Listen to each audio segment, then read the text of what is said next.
حضرت داؤد علیہ السلام کی قوم خنزیر اور بندر کیسے بنی؟ ان کی کون سی ایسی نافرمانی تھی کہ جس کی وجہ سے ان کو اتنی بڑی سزا دی گئی؟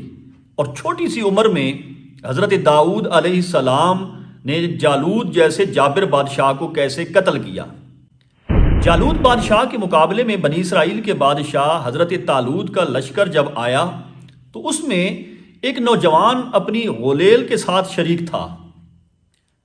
پھر جالوت اپنی سواری پہ بیٹھ کے اہل ایمان کو جب جنگ کی دعوت دے رہا تھا تو اچانک وہ کم عمر نوجوان اپنی غلیل کے ساتھ جالوت کے سامنے آ کر کھڑا ہوتا ہے اور اس کی آنکھوں میں آنکھیں ڈال کر کہتا ہے میں تجھے قتل کر دوں گا۔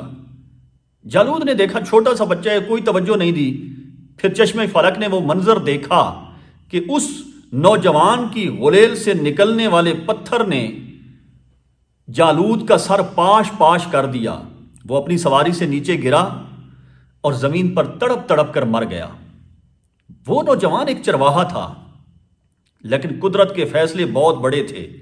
اللہ تعالیٰ نے اس نوجوان کو پہلے بنی اسرائیل کا بادشاہ بنایا، پھر اس کے بعد نبوت اور رسالت جیسے عظیم منصب پر فائز فرما دیا۔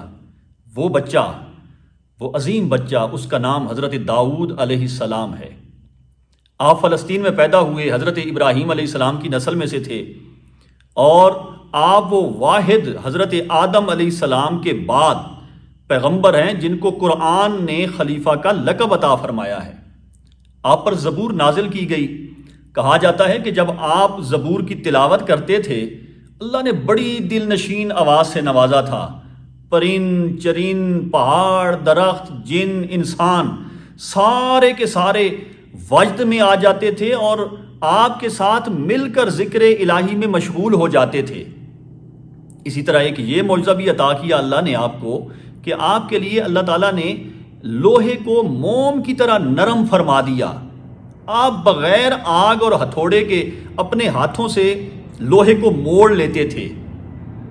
آپ نے بہت سے علاقے تھوڑے سے عرصے میں، فلسطین، اردن، شام، عراق اور فرات کا کچھ علاقہ یہ فتح کیا، لیکن قوم کی نافرمانیوں کی وجہ سے رب ذوالجلال نے بنی اسرائیل پر ایسا عذاب نازل فرمایا کہ ان کی شکلیں، ان کی صورتیں مسخ فرما دیں۔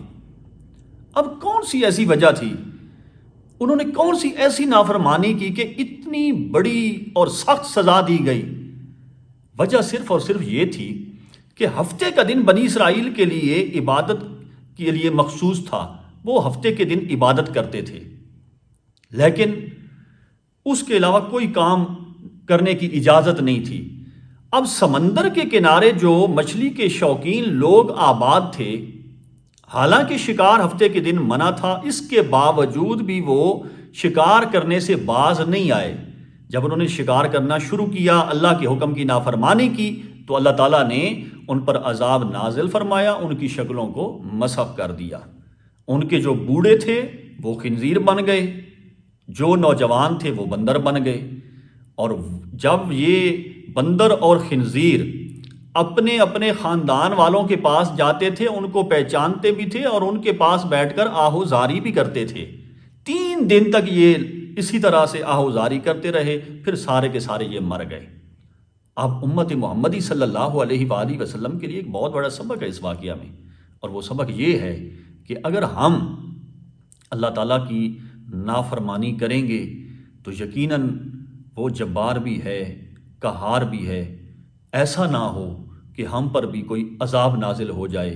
اس لیے ہر وقت یہ دعا کرنی چاہیے کہ ہمیں اللہ تعالیٰ اپنی نافرمانیوں سے محفوظ فرمائے۔